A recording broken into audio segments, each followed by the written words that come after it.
บุคคลที่มีสติย่อมชนะใจตนเองบุคคลที่มีสติสามารถควบคุมจิตใจของตนเองบุคคลที่มีสติเท่าทันอารมณ์ความรู้สึกที่กระทบจิตใจของเราท่านทั้งหลายสติเท่านั้นที่เราจะชนะใจของเราเมื่อเรามีสติเราจะชนะใจตนเองเมื่อเรามีสติเราก็จะเท่าทานอารมณ์ของตนเองจะไม่ตกอยู่ใต้อารมณ์ของบุคคลอื่นบุคคลที่มีสติจะเท่าทันอารมณ์ของตนเองจะไม่ตกอยู่ใต้อารมณ์ของบุคคลอื่นแต่พวกเราต้องพิจารณาบุคคลที่มีสติจิตก็เป็นเอกราชบุคคลที่มีสติจิตนั้นก็สามารถควบคุมกายได้จิตนั้นจะต้องควบคุม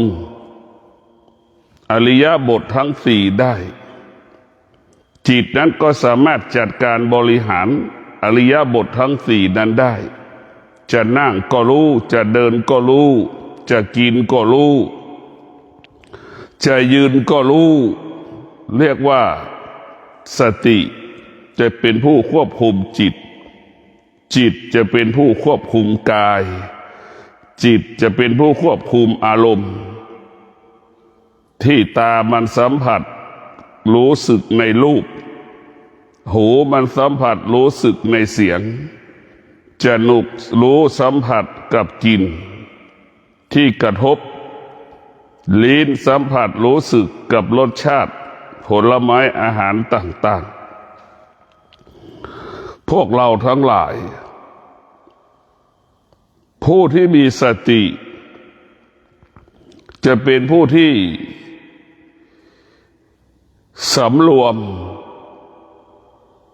กายวาจาใจเสมอกายวาจาใจบุคคลที่มีสตินั่นก็อยู่ในคุณของสติปัฏฐานสี่รู้สึกตัวอยู่ตลอดเวลารู้สึกตัวอยู่ตลอดเวลาพวกเราทั้งหลายทุกถ้อยคำที่พูดก็จะพูดสิ่งที่เป็นธรรมเท่านั้นสิ่งที่เรารู้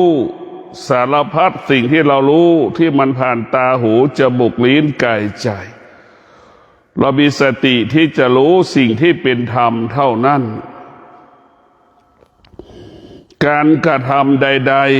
ๆที่เรากระทำก็จะทำสิ่งที่เป็นธรรมเท่านั้นจึงเกิดคำว่าทำดีด้วยกายวาจาใจดังเช่นพวกเราทำดีด้วยกายคือการนั่งสวดมนต์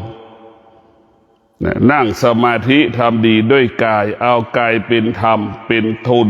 เอากายเป็นทุนทำดีด้วยวาจาเราก็สวดมนต์นะโมตัสสะโยโสภะคะวานี่แหละทำดีด้วยวาจาทำดีด้วยใจระลึกถึงคุณแห่งความดีงามทุกลมหายใจบุคคลที่มีสติเป็นผู้ที่ตั้งมั่นแต่ตั้งมั่นในอาชีพหน้าที่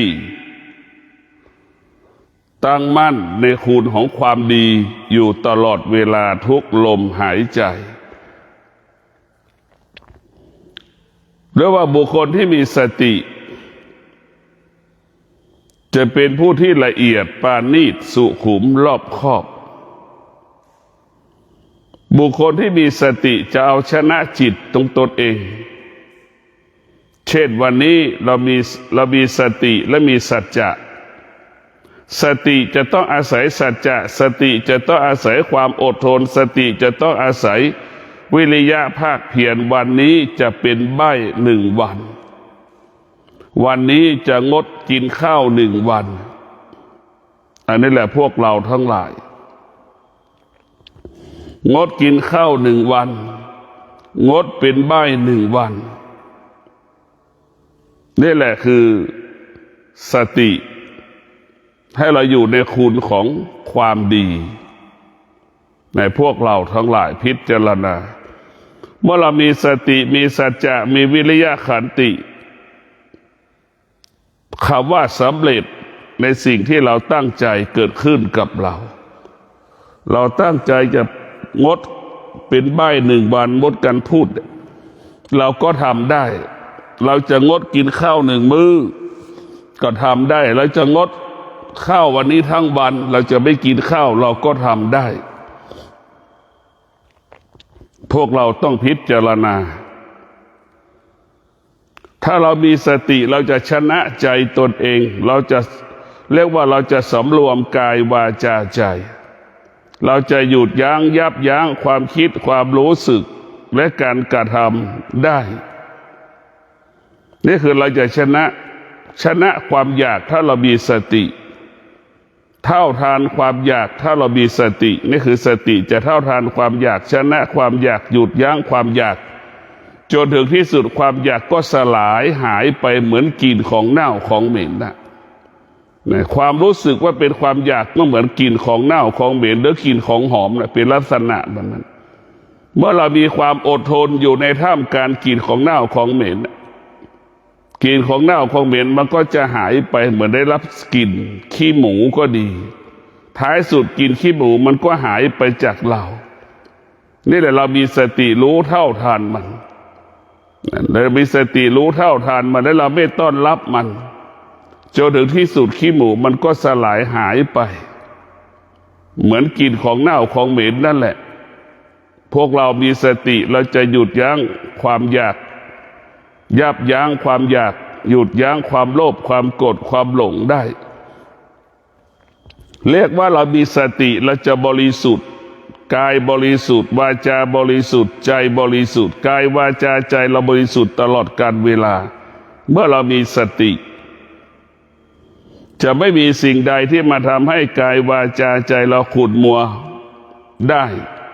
เพราะกายวาจาใจเราจะเบิกบานผ่องใสตลอดกาลเวลาในท่านทั้งหลายเราต้องพิจารณาว่าชีวิตของเรานั้นมันขึ้นกับธรรมะนี่แหละจะตอบโจทย์ชีวิตเราได้ในพวกเราให้เข้าใจว่าธรรมะเป็นผู้ตอบโจทย์ชีวิตเราธรรมะคืออะไรธรรมะคือสตินี่แหละคือตอบโจทย์ชีวิตเราได้ดังที่ได้กล่าวว่าเรามีสติแต่เมื่อเรามีสติทำการใดๆก็บรรลุเป้าหมายทำการใดๆก็สำเร็จทำการใดๆก็สำลิดผลทำการใดๆแล้วก็เป็นที่ต้องการของสาธารณชนตอบโจทย์ของสาธารณชนได้เพราะสติอยู่กับความเป็นจริงสตินั้นจะอยู่กับความเป็นจริงเท่านั้นก็คือสิ่งที่เป็นประโยชน์ต่อสาธารณชนต่อมหาชนพวกเราทั้งหลายธรรมะของพระพุทธเจ้าบอกสอนให้เราเข้าใจเรื่องธรรมชาติของจิตแต่ธรรมชาติของจิตเราก็เหมือนลิงจิตเราก็เหมือนแมลงวันจิตเราก็เหมือนสัตว์นานาชนิดมันไม่สงบมันไปในทิศทั้งสี่ไม่รู้อีกว่าทิศทั้งสี่เป็นยังไงมันก็ไปตามความรู้สึกของมันในพวกเราทั้งหลายมันก็ไปตามความรู้สึกจิตนั่นมันเป็นผู้ไม่รู้แต่มีแค่ความรู้สึก มีจิตมีแค่ความรู้สึกมันเป็นผู้ไม่รู้เหมือนจิตคนอายุ80 70 60เป็นผู้ไม่รู้มาคำว่าไม่รู้ก็คือไม่รู้คำว่าสุขไม่รู้คำว่าทุกข์จิตของคนแก่70 60 80เป็นผู้ไม่รู้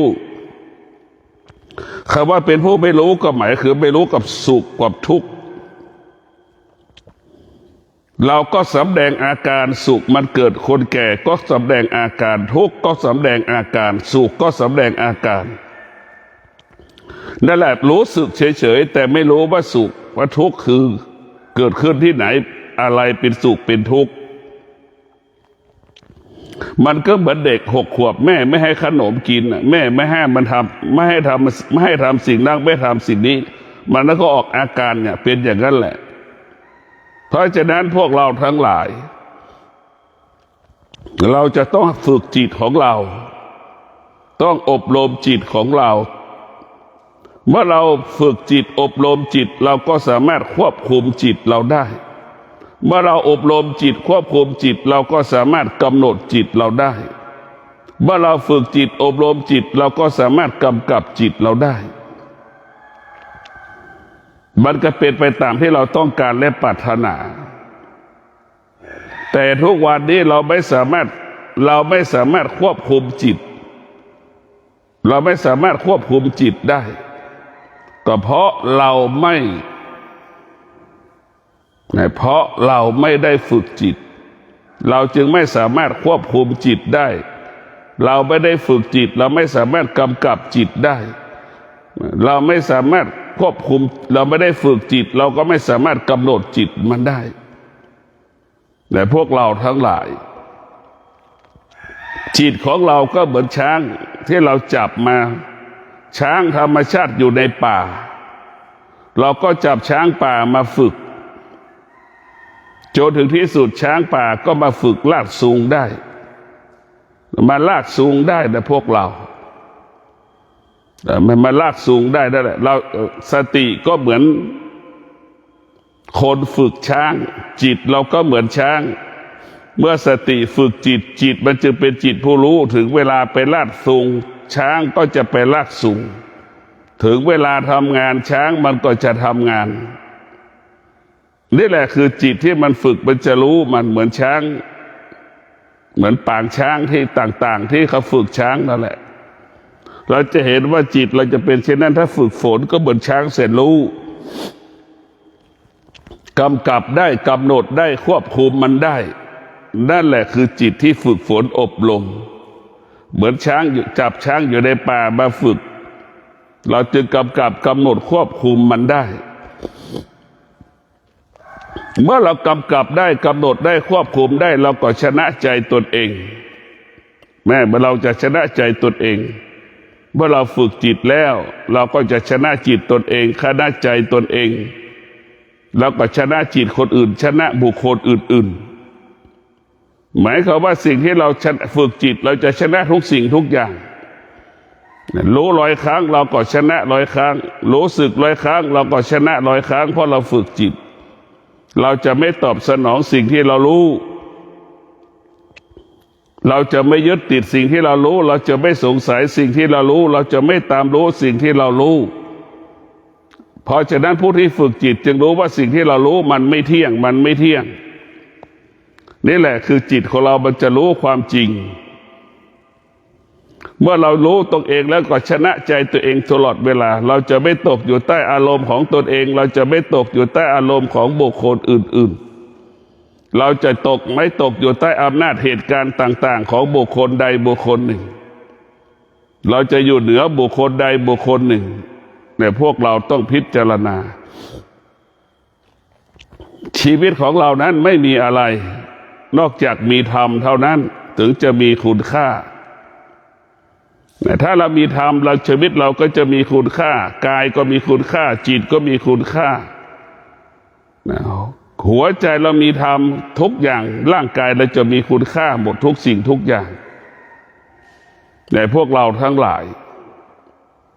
คุณค่าของจิตก็อยู่ที่สติคุณค่าของกายก็อยู่ที่ศีล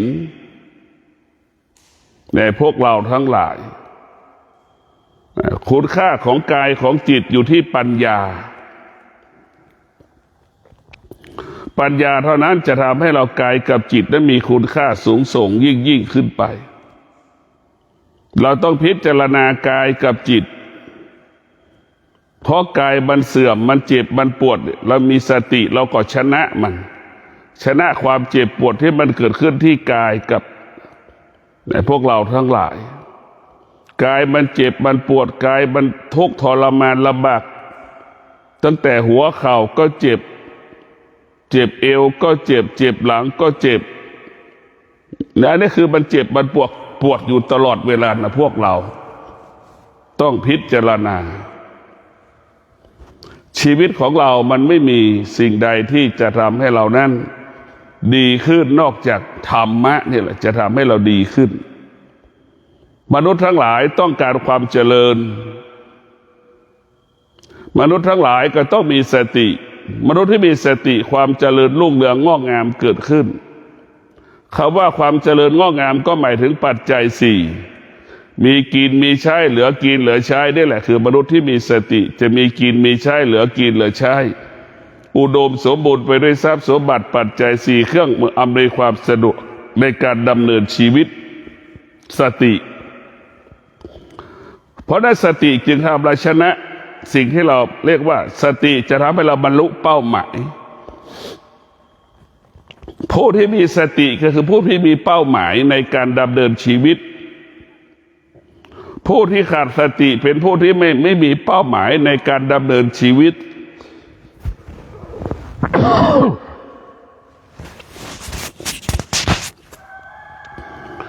ผู้ที่มีสติก็จะมีวิริยะภาคเพียรมีความอดทนเพื่อจะให้จิตของเราอาชีพของเราหน้าที่ของเราบรรลุเป้าหมายในพวกเราทั้งหลายในตัวสติก็คือมีตัวความอดทนอยู่ในตัวสติวิริยะภาคเพียรอยู่ในตัวสติเมื่อสติมันมีวิริยะภาคเพียรเมื่อมันมีความอดทนแล้วคำว่าสำเร็จก็เกิดคำว่าบรรลุเป้าหมายก็เกิดนี่แหละพวกเราทั้งหลายสติจึงทำให้ชีวิตนั้นอุดมสมบูรณ์ไปด้วยทรัพย์สมบัติปัจจัยสี่ทำให้หน้าที่การงานเจริญยิ่งขึ้นไปเรียกว่าบุคคลที่มีสติจะเป็นบุคคลที่มีความสุขมีสติมากความสุขก็ทวีคูณมากเท่านั้นมีสติมากก็จะมีทรัพย์มากเมื่อมีสติมากทรัพย์สมบัติก็เพิ่มทวีคูณมากเท่านั้นทุกอย่างอยู่ที่บัญสติพวกเราทั้งหลายทุกวันนี้มาอยู่กับความคิดอยู่กับอารมณ์อยู่กับความโลภความโกรธความหลงทำให้เราไม่มีทรัพย์ความโลภความโกรธความหลงทำให้เราหมดซึ่งทรัพย์สมบัติทำให้เราหลงทางหลงผิดจนที่สุดติดคุกผิดกฎหมายนี่แหละคือความโลภความโกรธความหลงมันจะหลงทางหลงผิดเพราะเราตกอยู่ใต้อำนาจอารมณ์ของความโลภความโกรธความหลงตกอยู่ใต้อำนาจของความอยากได้อยากมีอยากเป็นเนี่ยไม่อยากได้ไม่อยากมีไม่อยากเป็นเนี่ยเราไปทำให้เราทุกข์ทรมานลำบากทำให้ชีวิตเราประสบปัญหาอยู่ตลอดเวลานะพวกเร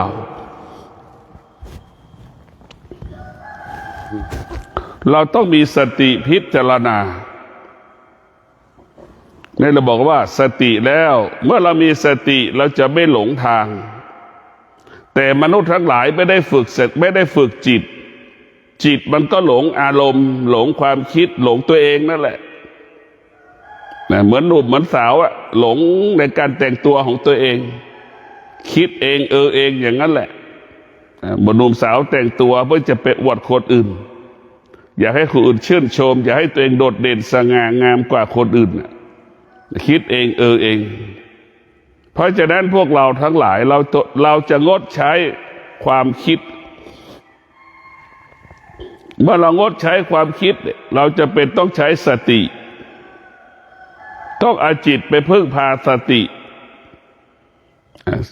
ความคิดมันไม่ใช่ความจริงคิดว่าจะได้เงินแต่มันไม่ได้เงินอย่างเงี้ยคิดว่าแก่แล้วจะมีความสุขพอแก่แล้วมันก็ไม่ใช่เพราะฉะนั้นพวกเราต้องเข้าใจความจริงคือเรามีสติเราจะมีความสุขสุขด้วยสติไม่ต้องมีพ่อไม่ต้องมีแม่ไม่ต้องมีลูกไม่ต้องมีหลานไม่ต้องมีทรัพย์ไม่ต้องมีสมบัติสุขด้วยสติก็สุขกับความสงบสุขด้วยสติสุขรู้ความเป็นจริง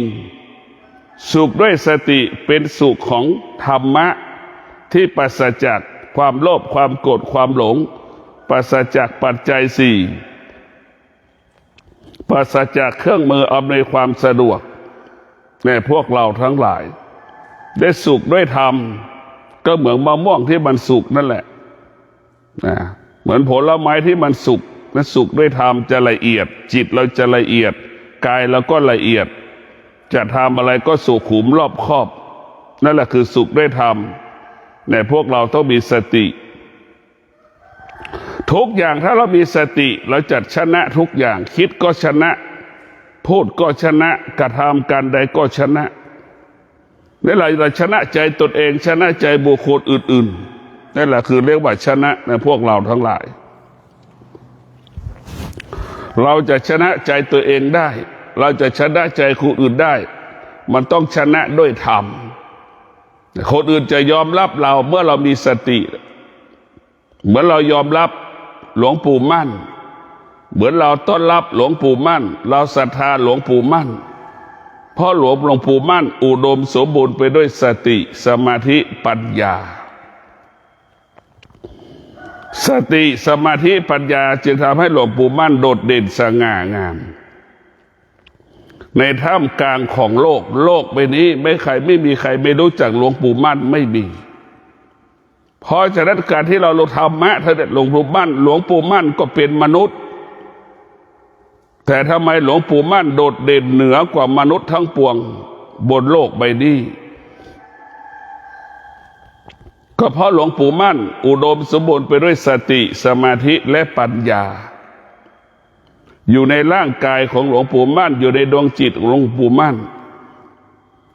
เราศรัทธาหลวงปู่มั่นก็เพราะเราศรัทธาสติสมาธิปัญญาอยู่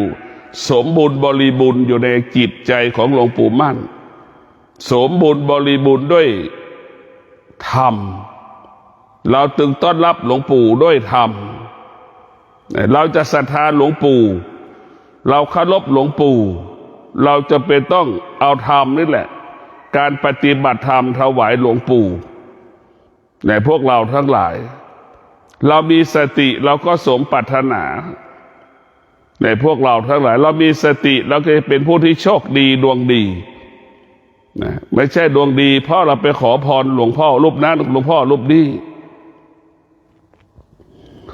บุคคลที่มีสติจะเป็นผู้ที่โชคดีตลอดกาลเวลาบุคคลที่มีสติทำการใดๆก็สำเร็จทุกครั้งนี่แหละคือสติพวกเราต้องพิจารณาเราจะเห็นได้ว่าทหารไทยของเราเนี่ยที่อยู่ชายแดนตั้งแต่สระแก้วไปจนถึงอุบล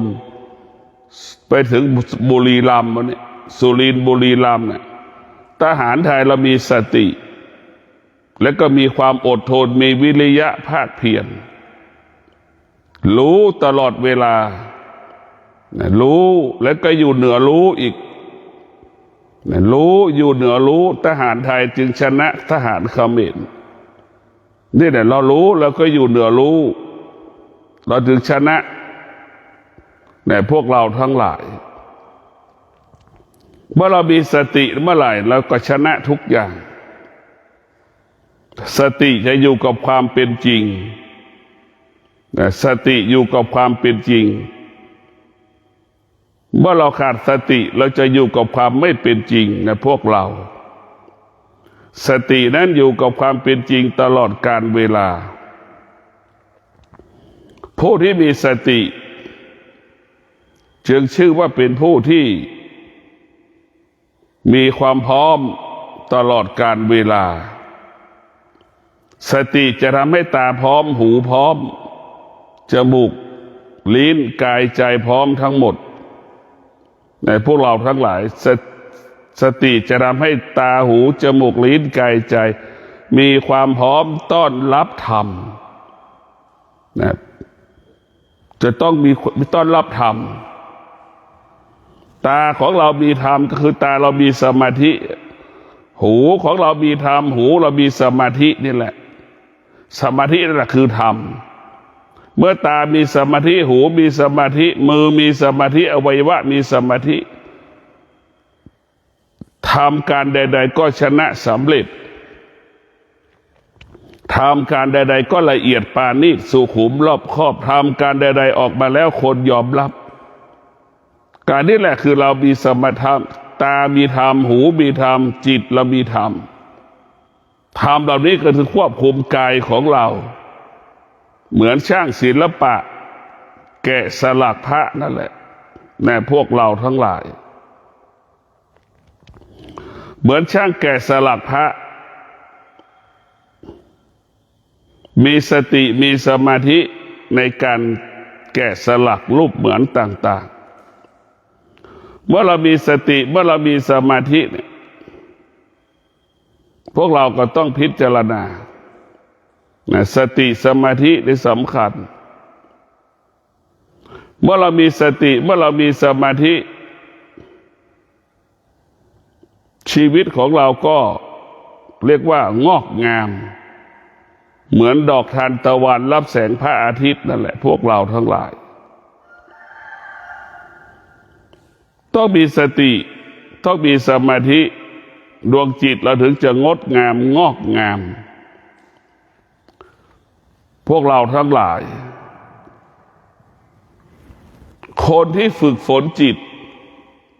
คนที่อบรมจิต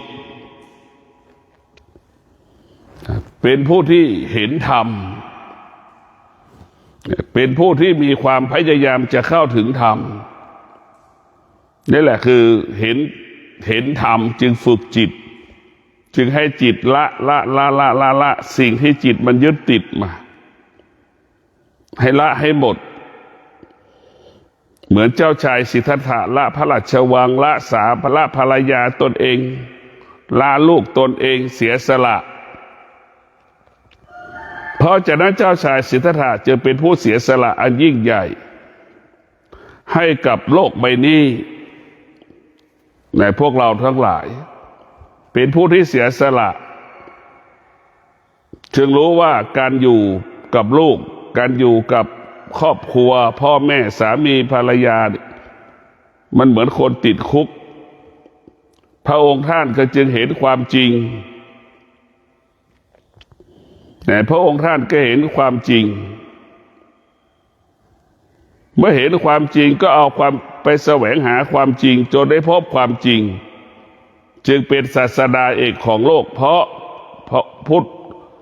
พระองค์ท่านรู้ความจริงของโลกจึงให้โลกได้รับผลประโยชน์จากเจ้าชายสิทธัตถะมหาศาลเรียกว่าเจ้าชายสิทธัตถะเป็นศาสดาเป็นผู้รู้ความจริงของโลกได้รับประโยชน์จากเจ้าชายสิทธัตถะมหาศาลพวกเราทั้งหลายเพราะฉะนั้นเจ้าชายสิทธัตถะจึงเป็นผู้เสียสละจากกษัตริย์เป็นศาสดาจากศาสดากลายเป็นผู้รู้ความจริงของโลกในพวกเราทั้งหลายเราจะเป็นต้องฝึกฝนอบรมจิตเดินตามรอย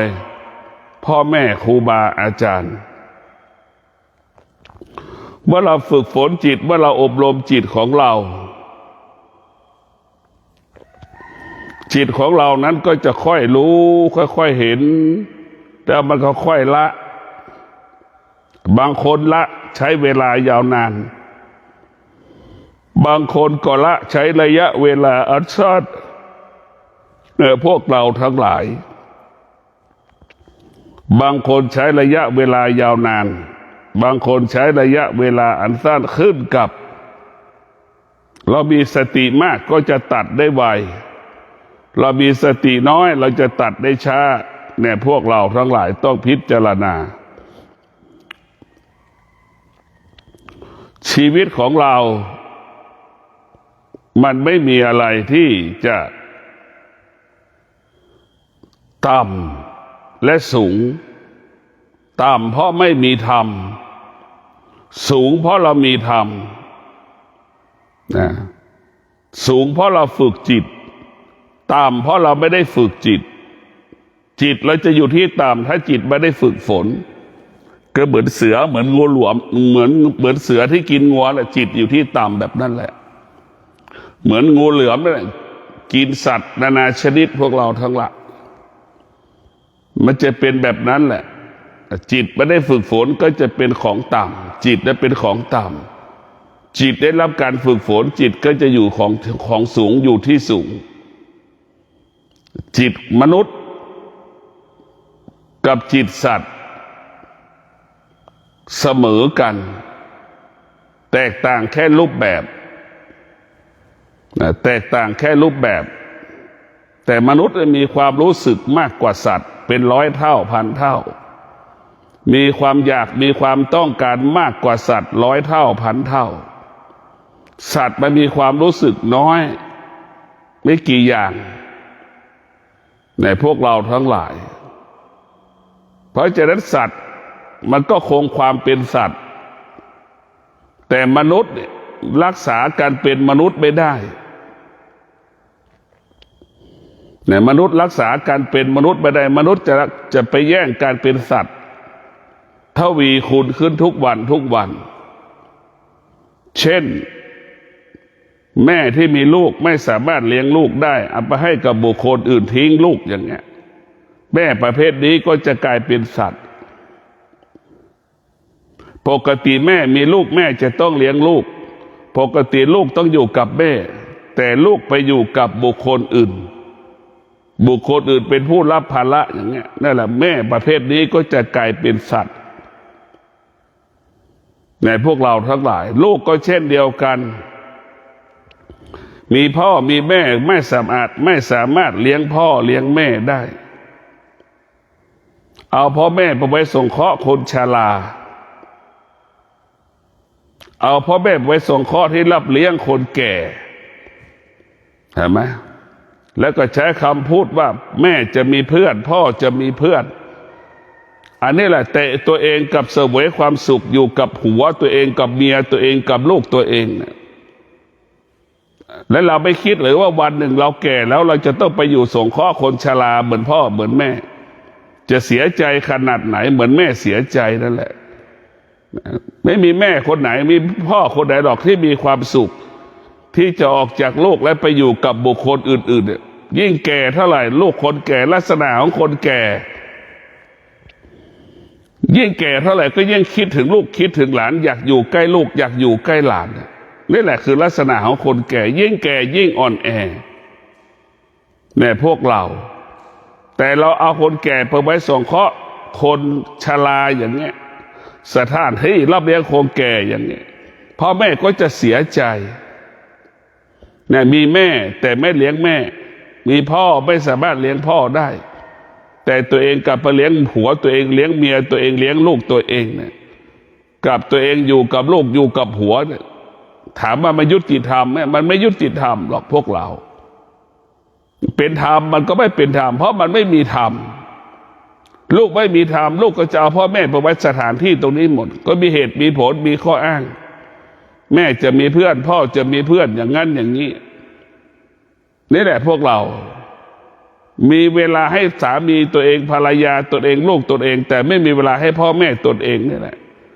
ะคือจะกลายเป็นสัตว์หมดพวกเราทั้งหลายเราไม่ได้ทำหน้าที่ของการเป็นลูกจนสุดท้ายชีวิตของพ่อแม่ลูกไม่ได้ทำหน้าที่การเป็นลูกที่ดีของพ่อของแม่แต่พวกเราทั้งหลายจึงเป็นสิ่งที่ต้องพิจารณาว่าท คนที่มีธรรมกับคนที่ไม่มี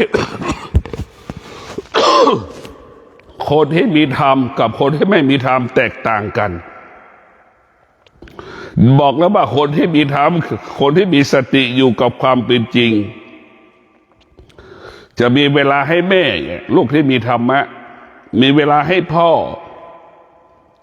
ไปมาหาพ่อตลอดเวลาไปมาหาแม่ตลอดเวลาอย่างนี้ห่วงแม่ห่วงพ่อตลอดเวลาในคนที่มีธรรมะในพวกเราทั้งหลายคนที่ไม่มีธรรมะไม่มีความรู้สึกต่อพ่อต่อแม่ตนเองพ่อแม่จะทุกข์จะทรมานลำบากก็จะไม่รู้สึกถึงแม้รู้สึกก็รู้สึกว่าไม่สบายใจแค่เล็กน้อยไม่รุนแรงแต่พวกเราทั้งหลายคิดถึงคนอื่นๆคิดถึงผัวคิดถึงเมียคิดถึงลูกตัวเองมากกว่าพ่อแม่ตนเองนี่แหละธรรมก็อยู่กับความเป็นจริงคนไม่มีธรรมอยู่กับความไม่เป็นจริงผู้ที่มีสติก็จะเห็นความจริงก็คือพ่อแม่เป็นหลักให้กับลูกเรากำเนิดได้เพราะพ่อแม่เรารู้ธรรมได้เพราะพ่อแม่เรารู้ชั่วได้เพราะพ่อแม่รู้ดีเพราะพ่อแม่เรามีผัวได้เพราะพ่อแม่มีเมียได้เพราะแม่มีลูกได้เพราะพ่อแม่เนี่ยเราจะรู้อย่างนี้แหละพวกเราทั้งหลายธรรมะจะรู้ว่าสิ่งที่เรามีอยู่ทุกวันเพราะพ่อแม่ของเราถ้าพ่อแม่ไม่ให้กำเนิดชีวิตเราจะไม่มีสิ่งนั้นเราจะไม่มีสิ่งนี้สิ่งนั้นไม่มีสิ่งนั้นไม่เกิดกับเราที่เรามีสิ่งนั้นเรามีสิ่งนี้เพราะเรามีพ่อมีแม่พ่อแม่ให้กำเนิดเราเนี่ยนี่แหละลูกที่มีธรรมะจะคิดได้คิดดีคิดถูกจึงฝากเราได้พิจารณาหลักธรรมคำสอนของพระพุทธเจ้าเป็นสิ่งที่มีค่าเป็นสิ่งที่ประเสริฐในพวกเราทั้งหลายธรรมะก็เปรียบเสมือนหมอนั่นแหละเมื่อเรามีธรรมะเปรียบเสมือนมีหมออยู่ในหัวใจเราดูแลเราตลอดเวลา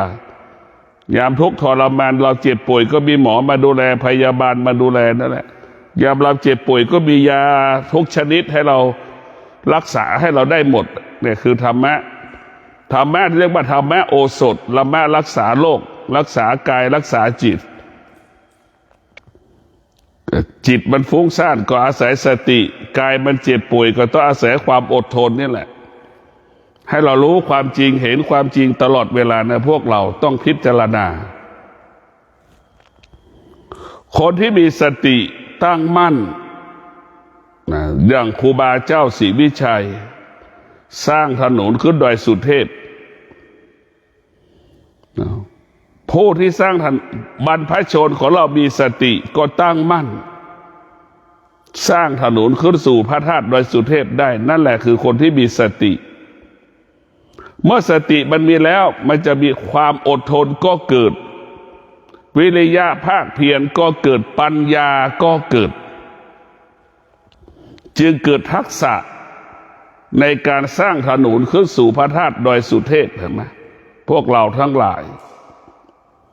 อานุภาพของธรรมะนี่พวกเรา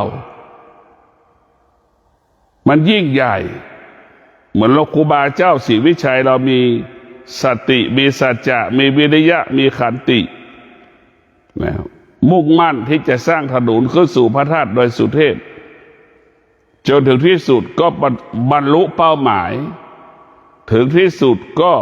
ประสบความสำเร็จเรียกว่าสำเร็จด้วยธรรมบรรลุหมายด้วยธรรมในการสร้างถนนในพวกเราทั้งหลายเนี่ยธรรมนี่แหละทำให้กำลังใจเราทุกวันคือธรรมะให้กำลังใจเราทุกวันคือธรรมะนี่แหละถ้าเราไม่มีธรรมะเราก็จะขาดกำลังใจเพราะฉะนั้นกำลังใจก็คือให้เราตนแลเป็นที่พึ่งแห่งตนนี่คือกำลังใจของเราผู้ที่มีสติจึงรู้ความจริงว่าตนแลเป็นที่พึ่งแห่งตนเราจะต้องอาศัยตนเองเท่านั้นถึงจะพัฒนาถึงจะแก้ปัญหาต่างๆนั้นได้เราจะพัฒนาสิ่งใดจะแก้ปัญหาอันใดก็ต้องอาศัยสติคืออาศัยธรรมในพวกเราทั้งหลายธรรมนี่แหละจะทำให้เราชนะใจตนเองชนะใจบุคคลอื่นคนอื่นจะยอมรับเรา ดังบรรพชนยอมรับครูบาเจ้าศรีวิชัยจึงไปจับจองสถานที่สร้างถนนขึ้นพระธาตุดอยสุเทพนั่นแหละคือธรรมเหมือนเรายอมรับหลวงปู่มั่นเราก็ปฏิบัติธรรมตามหลวงปู่มั่นกินข้าว กินข้าวหนึ่งมื้ออย่างเงี้ยเดินตามรอยหลวงปู่มั่นฉันข้าวอาหารในบาตรอย่างนี้นี่แหละคือเราเดินทางตามหลวงปู่มั่นเพราะหลวงปู่มีธรรมแล้วก็ทำตามธรรมที่หลวงปู่ทำเพราะฉะนั้นพวกเราทั้งหลายมีต้นแบบมีแบบอย่างเราโชคดีที่เรามีต้นแบบเป็นแบบอย่างมีพุทธเจ้าเป็นต้นแบบเป็นแบบอย่างมีพ่อแม่ครูบาอาจารย์เป็นต้นแบบเป็นแบบอย่างเราก็เดินตามรอยต้นแบบแบบอย่างที่พ่อแม่ครูบาอาจารย์วางให้เราเราก็เดินตามรอยของพ่อแม่ครูบาอาจารย์เราจึงจะบรรลุเป้าหมายได้พ่อแม่ครูบาอาจารย์เป็นผู้รู้เช่นหลวงปู่มั่นเป็นผู้รู้ธรรมรู้ทั่วถึงธรรมหลวงปู่มั่นเป็นผู้รู้ธรรมเป็นผู้รู้ทั่วถึงธรรมเพราะธรรมที่หลวงปู่ปฏิบัติก็คือสติสมาธิปัญญาเป็นแสงสว่างให้คนทั้งโลกได้เห็นธรรมเหล่านี้อยู่ในกายอยู่ในจิตหลวงปู่เนี่ยพวกเราทั้งหลายกายหลวงปู่จิตหลวงปู่นี่มีสติมีสมาธิมีปัญญากายหลวงปู่จึงงดงามดั่งอัญมณีชั้นหนึ่งของโลกกายหลวงปู่จึงเป็นแสงสว่างให้คนทั้งโลกได้รับรู้ว่าร่างกายหลวงปู่อุดมสมบูรณ์ไปด้วยสติศีลสมาธิปัญญาจึงให้ร่างกายหลวงปู่งดงามเป็นที่ต้องการของบุคคลอื่นๆบุคคลอื่นๆจึงแสวงหาหลวงปู่เพราะหลวงปู่มีธรรมจึงขอความสุขสวัสดีจงเกิดแก่ท่านทั้งหลายมีสติชนะใจตนเองมีสติชนะใจบุคคลอื่น